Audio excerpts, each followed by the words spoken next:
Hey, welcome everyone.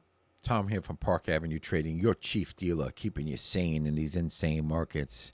Euro dollar update for June 16th, 2025, 10:35 in the morning.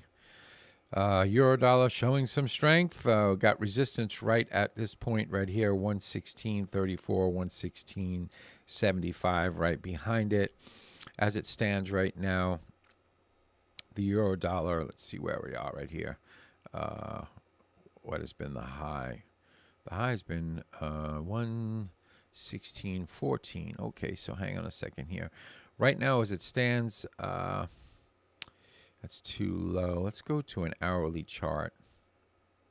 Let's go to the 1 hour on the euro. I'm looking at this right here.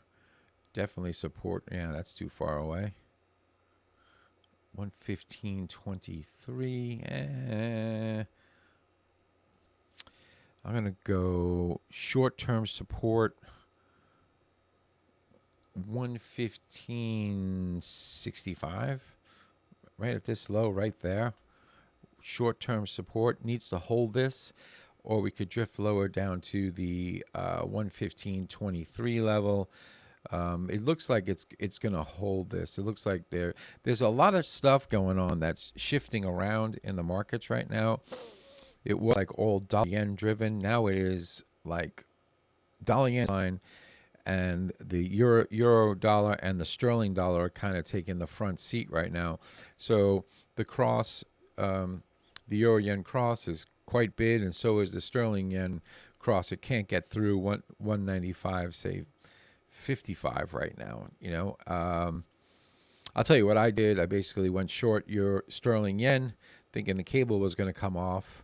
I didn't get much out of it, but I didn't lose. But I did go long dollar yen at 144.12, and I had to stop at 143.70. It went down to like 77, came back up to like 144 the figure, and I escaped that thing. I mean,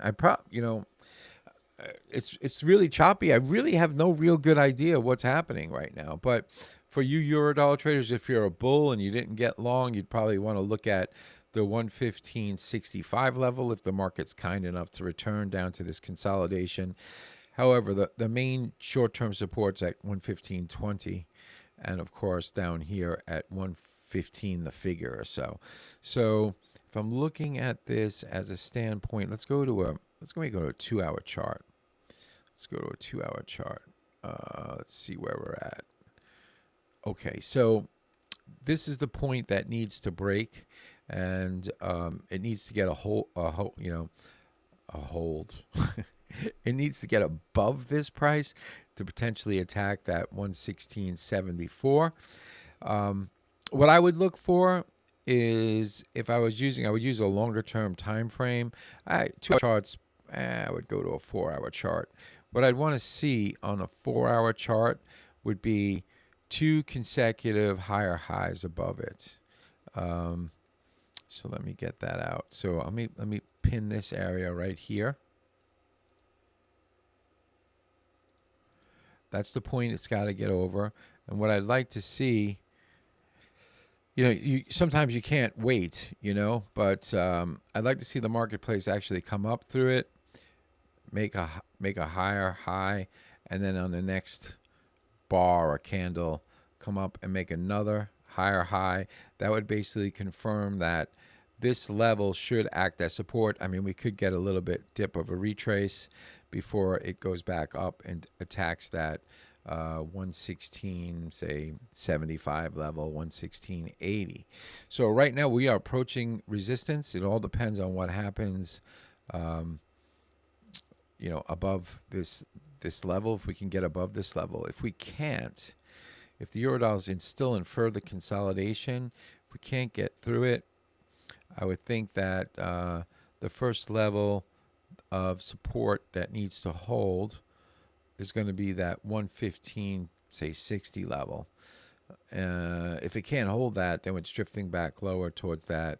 I would go 115, like 20, something like that. But it appears to be bid, and like I said, I'm a little bit off step today, so I don't really have much for you other than that.